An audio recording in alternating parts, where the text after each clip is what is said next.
दोस्तों नमस्कार। मैं colonel Ajay, CEO Ajay astro money group first global astro finance digital channel पर आपसे मुखातिब होता हूं। आज 1 नवंबर सन 2022। दोस्तों आज के एपिसोड में हम कॉटन यानी रुई के ऊपर हम चर्चा करेंगे। गौरतलब है कि भारत प्रमुख कॉटन उत्पादक राष्ट्रों में से माना जाता है और इस साल भारत के अंदर शानदार कपास की उपज की बात की जा रही है और रुई का उत्पादन पिछले 15 से 20 दिन पहले तक 370 से 380 लाख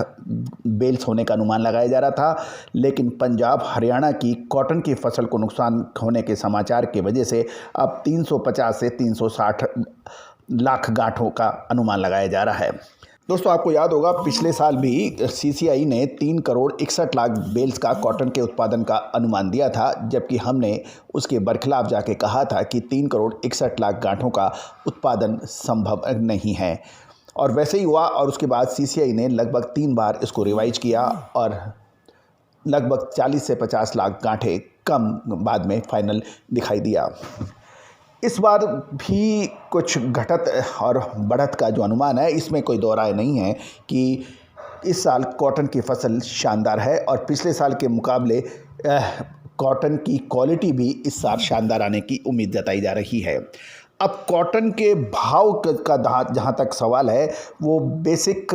जो पॉइंट्स हैं उसको हमें नज़र रखनी पड़ेगी। सबसे पहले तो ये है कि जो किसान का जो उत्पादक है यानी किसान वो कितने नीचे भाव तक कपास का माल बेचने की स्थिति रखते हैं, क्योंकि गौरतलब है कि कपास पिछले साल शानदार भाव देखने के बाद एक कैंडी 1 लाख से ऊपर होने के बाद जब उसी कैंडी के भाव 1 लाख से घटकर 1,10,000 से घटकर 60,000 55,000 की बात होगी, तो ऐसी स्थिति के अंदर किसान क्या उसको मानेंगे और अपना माल बेचेंगे या नहीं, पहला महत्वपूर्ण बिंदु।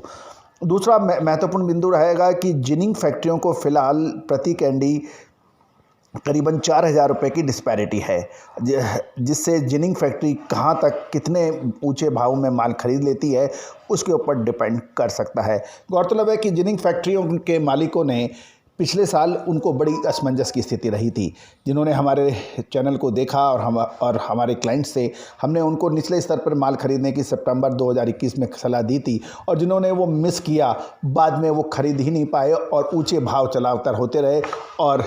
ऊंचे भाव के अंदर उनको फिर हिम्मत बहुत कम पड़ी। तो पिछले साल जिनिंग फैक्ट्रियों को भी काफ़ी परेशानी का सामना करना पड़ा था, साथ साथ टेक्सटाइल मिल और स्पिनिंग मिल्स को भी बड़ी तकलीफ़ थी, क्योंकि शुरुआत में वो मंदी में बैठे थे, उन्होंने माल नहीं खरीदा, बाद में बहुत तेज़ भाव हो गया, उसके अंदर फिर वो पड़ते में नहीं बैठे और बाद में सरकार से जिन्हें फैक्ट्रियों ने, स्पिनिंग मिल ने, धागा कताई मिलों ने, टेक्सटाइल ने गुहार लगाई, सरकार ने इंपोर्ट की इजाज़त दी और जब इंपोर्ट के सौदे हुए तो उसके बाद बाज़ारों में अप्रैल महीने के बाद में 2022 में ज़बरदस्त गिरावट 40 से 45% की गिरावट हुई और फिर बहुत से इंपोर्टर डिफ़ॉल्ट में भी आए, क्योंकि उनके वो दोनों तरफ से पड़े। पहले तेज़ी के अंदर परेशान हुए, उसके बाद मंदी में परेशान हुए। दोस्तों आपको याद होगा हमने तेज़ी और मंदी की बिल्कुल सटीक विश्लेषण दिया था। अप्रैल के बाद मंदी की बात कही थी और वो ऐसी मंदी आई जिसने न केवल जिनिंग अपितु टेक्सटाइल मिल और स्पिनिंग मिल को बड़ी परेशानियों में डाल दिया। और तीसरी इम्पॉर्टेंट चीज़ ये है कि यार्न की डिमांड कैसे हो सकती है, क्योंकि यार्न के अंदर चाइना का जो यार्न है और चाइना की जो कॉटन है वो संसार में सबसे सस्ती है और इस समय भारतीय कॉटन के भाव अंतर्राष्ट्रीय बाज़ारों में सबसे ऊंचे बताए जा रहे हैं। चाइनीज़ बाज़ार को हम देखें तो चाइनीज़ बाज़ार से पहले यदि हम अमेरिकन बाज़ार देखें तो आज यानी 1 नवंबर को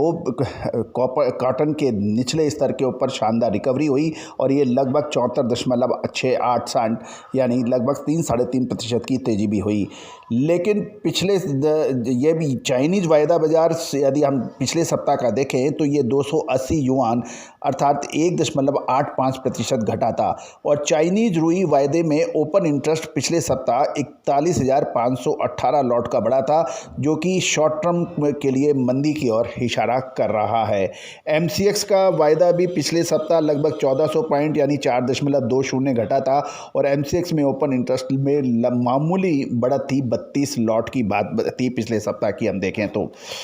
देश की स्पिनिंग मिल चालू होने के लिए कपास और रुई के भाव घटने की प्रतीक्षा कर रही है। साथ ही कॉटन यार्न की डिमांड भी बहुत ही धीमी है और फिलहाल कॉटन यार्न का फॉरवर्ड व्यापार भी थोड़ा सा मुश्किल होता नजर आ रहा है। रुई का फॉरवर्ड भाव नीचा होने से कॉटन यार्न की डिमांड घट रही है और एक और महत्वपूर्ण बात, चाइनीज यार्न के दाम भारतीय यार्न से बहुत काफ़ी सस्ते होने की वजह से ये भी एक बड़ी परेशानियां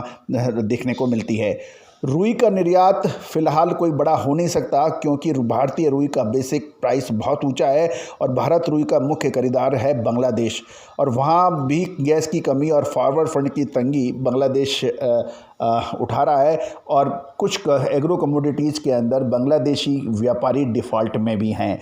तो गौरतलब है कि ये जो स्थितियाँ बन रही हैं कॉटन की,